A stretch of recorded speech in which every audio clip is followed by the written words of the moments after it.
بسم اللہ الرحمن الرحیم۔ السلام علیکم۔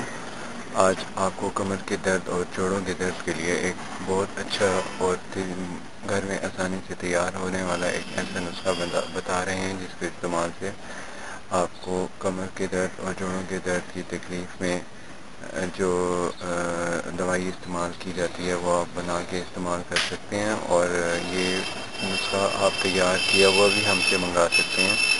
اس میں صرف 3 اجزاء استعمال کیے جاتے ہیں۔ پہلا جو اس میں یہ ہوتا ہے، یہ ادراکی کی جڑ ہے پڑی، اور دوسرا یہ ادراکی کے پتے ہیں پڑے، اور تیسری اس میں یہ ہے پڑا بہڑ کا چھلکا۔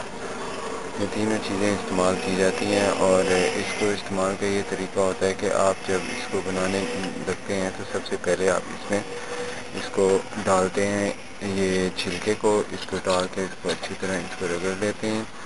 رگڑنے کے بعد اس کے اندر دوسرے نمبر پہ یہ پتے شامل کر کے اس کو اچھی طرح باریک کر لیں۔ باریک کرنے کے بعد اس کو آپ نے تیسرے نمبر پہ یہ والے جو ہیں چھلکے اس کو ڈالنا ہے، اس کو اچھی طرح باریک پاؤڈر بنانا ہے۔ پاؤڈر بنانے کے بعد آپ نے اس کو جب پاؤڈر بن جاتا ہے تو یہ کچھ اس شکل کا پاؤڈر بنتا ہے۔ اس میں دیکھیں یہ اب پاؤڈر تیار کیا ہوا ہے، یہ دیکھیں یہ پاؤڈر ہم نے تیار کر کے رکھا ہوا ہے۔ اس پاؤڈر میں آپ نے اس سائز کے کیپسول بھر لینے ہیں۔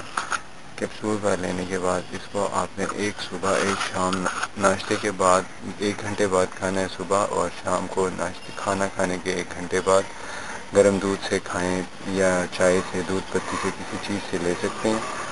اور اس کے علاوہ آپ کو چاہیے کہ سوپ کا استعمال بھی کریں، اور چکنائی والی چیزوں کا استعمال کم کریں، گوشت کا اور اس طرح کی اور چیزوں کا استعمال کم کرنے سے طبیعت جلدی ٹھیک ہو جاتی ہے۔ یورک ایسڈ کی وجہ سے بھی یہ درد ہوتا ہے، تو اگر اس وجہ سے ہوگا تو احتیاطوں سے جلدی ٹھیک ہو جاتا ہے۔ غذا سادہ اور ذو ہضم اور جلدی یعنی تازہ بنی ہوئی غذا کا استعمال کریں، اور ٹھنڈی چیزوں سے احتیاط کریں، جس سے طبیعت جلدی صحیح ہو جائے گی۔ اور اگر آپ نے ہمارا چینل سبسکرائب نہیں کیا تو سبسکرائب کر لیں۔ آپ کا بہت شکریہ۔